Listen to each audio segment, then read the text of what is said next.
We've had it. That's what many business owners and residents around Old Colorado City are telling us tonight when it comes to dangerous homeless warming fires like that one captured on tape. Tonight, leaders with OWN, the organization of Westside neighbors, decided to expand their board meeting so folks could sound off. Yeah, it starts in about a half hour. Bill Folsom in Old Colorado City tonight with our continuing coverage on this very controversial issue. Bill, what do you have?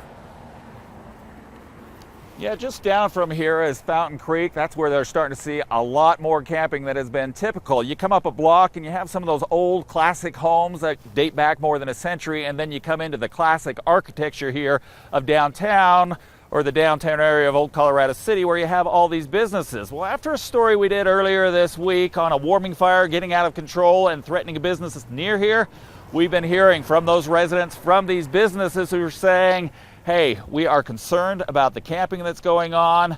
We feel like the issues are seeping over here into the classic old part of town, and they say they also feel at risk. A tent city along the creek at 31st Street, less than 100 feet from the back of businesses.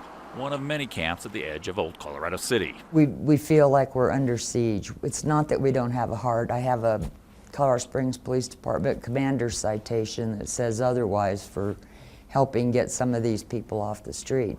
Linda Schlarb owns Old Town Propane, the kind of place you can get the gas for your grill, also the seasoning and sauce on consignment from other Westside businesses. You know, we've been here a long time. A business owner and a Westside resident, she has a lot of perspective on the homeless camping issue. A picture over her back fence of smoke coming up from the creek. Then there's the common occurrence of clothes and other debris dumped on the street. And just yesterday, this box of syringes found next to one of her buildings. Got it disposed of properly and everything was fine, but I mean, this is just getting to be more and more of a situation. This year, she's also the organization of Westside Neighbors president, so she's hearing from a lot of locals on this issue.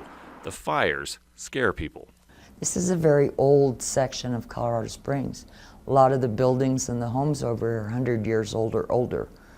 A fire starts and it's going to spread like crazy over here. There's frustration over city ordinances on camping, open fires, and private property rights. See that our law enforcement and our first responders' hands have been tied from somewhere. They're unable to enforce these ordinances and people just don't understand why.